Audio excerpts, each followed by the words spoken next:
Hey guys, it's been a minute since I've done a video, so I figured I'd, keep you guys updated with what's going on in my life. I'm working on my bike, still working on my Beetle, still working, slaving away with the man. Uh, so I've subscribed to several interesting groups. One of them is I am a Minority Business Association member. I'm also on Facebook a member of the what they call it, the Black Hedge Fund group, which is interesting. It's all about encouraging minorities to start their own business or work in the business field, things of that nature. So there was an interesting topic that came up, and I thought I would talk to you guys about it because I think it's pertinent to, anybody who's interested in doing other things. It's side hustles. Now, I think any person who works at a job that they tolerate, even if they enjoy it, should have a side hustle that they're passionate about. I have a few side hustles, and I'm passionate about every one of my side hustles. It's something that I could do on a regular and not get bored of. It ties into my own hobbies and all that good stuff. So besides driving buses and commuting and living, I have a couple side hustles that make me money, and they help fund my projects. They help fund my entertainment, my vacations, whatever. So before I got into driving, I worked as a IT. I did mostly break fix stuff. So I started off doing a lot of side hustling while working, flipping computers. I would take broken computers, fix them, and resell them. It was very common. I would come across computers that really just needed a reinstall of the operating system, or, changing a screen here or there, changing a hard drive here or there. Stuff that was extremely easy to me, you know. If you want a fun side hustle, I definitely recommend starting off by learning a trade, and doing research on what you enjoy doing, you know. So I've done computers for a bit, and computers, are kind of like a mixed bag. Typically you're making 150 bucks here and there above your investment, and it's fine and dandy, but you really got to keep at it, and you really put in a good number of hours and just repairing other stuff, and it's really whether you like doing it or not. Um, I've definitely come across a couple computers that were just frustrating and were just a waste of time. But otherwise, I've always, made a small profit. Typically I'll buy a laptop, like 200 bucks, do whatever little repair, and then, make maybe $100 off of my original investment. So that's one hustle that I did for a long time. And then I found a side hustle that I greatly enjoy. So for those who don't know, I'm a big music buff. I own a bunch of instruments.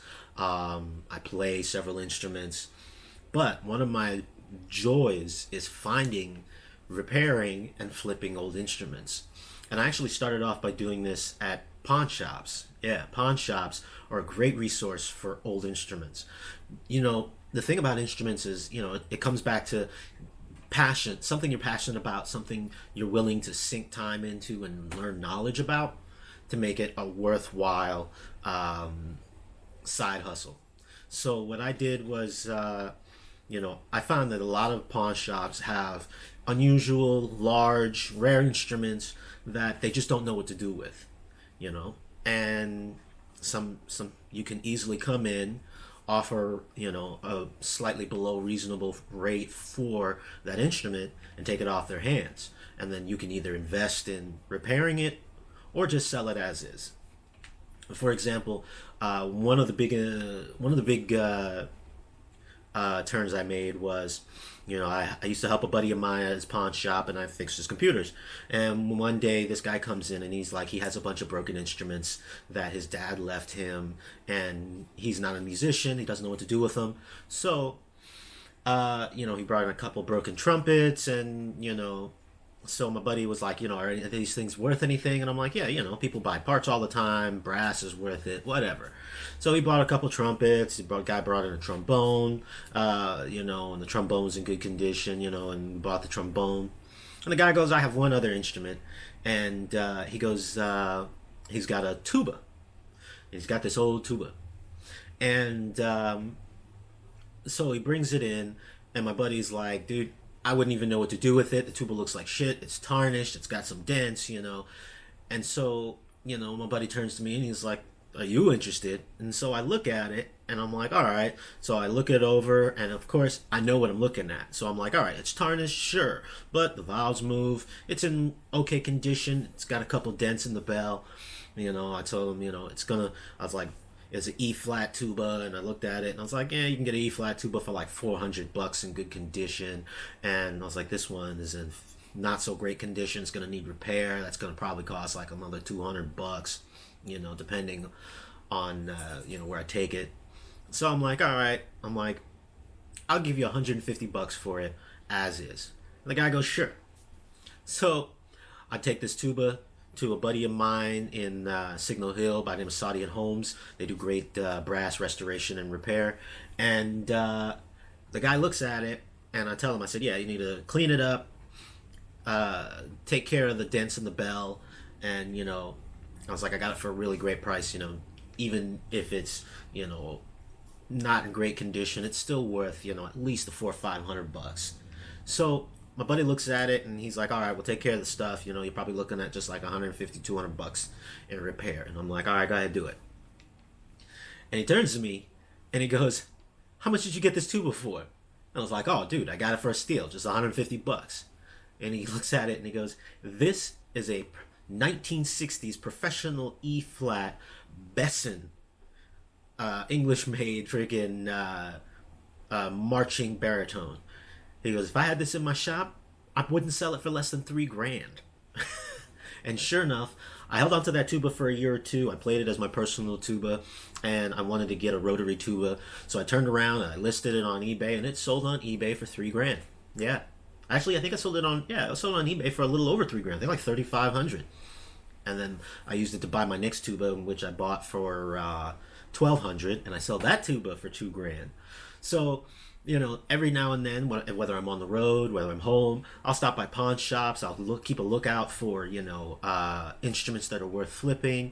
There are a lot of side hustles you can get, or side hustles you can learn, you can do, you can have fun with, that you can just find interesting things to flip. You can, have skills. I've done Postmates, I've done DoorDash. I've never done Uber because I was never really interested in that. But, I've done a couple little side hustles just to keep me busy, get some extra cash in my pocket, and some of them have, made me some good amount of money. So, just letting you guys know that, I personally enjoy driving buses, but I don't want to be a lifetime bus driver. I'm doing my flight thing, and my side hustle is paid for a good amount of my flight training. The majority of my work goes towards, my basic bills, rent and insurance and stuff like that. So, if you guys are interested, check out the Black Hedge Fund. They had some really good resources on, how to make some extra cash. It's my cat again. Come on, kitty. On how to make some extra cash on the side. I actually had a couple instances in which I came across some really good stuff that I couldn't find in LA. Like I was in Arcata, and a guy had a GTX 1080 graphic card that he wanted 300 bucks for, and I talked him down to 250 bucks, and I sold that same graphic card in LA for $500 because for him in his area, he couldn't find too many people interested in it. But in this area, tons of people are interested in it. So, if you're working, the extra board, you're working for a company that's sending you to different places, check out OfferUp. Check out Craigslist. You might find something that's worth buying and selling, and that could be a good little side hustle. So it's your boy Otaku Phil. Keep watching. If you guys got any more questions, I'll try to answer it. Let me know what your side hustles are. You can leave it down in the comments. I'll read them, and other people can be interested. And I'll talk to you guys later.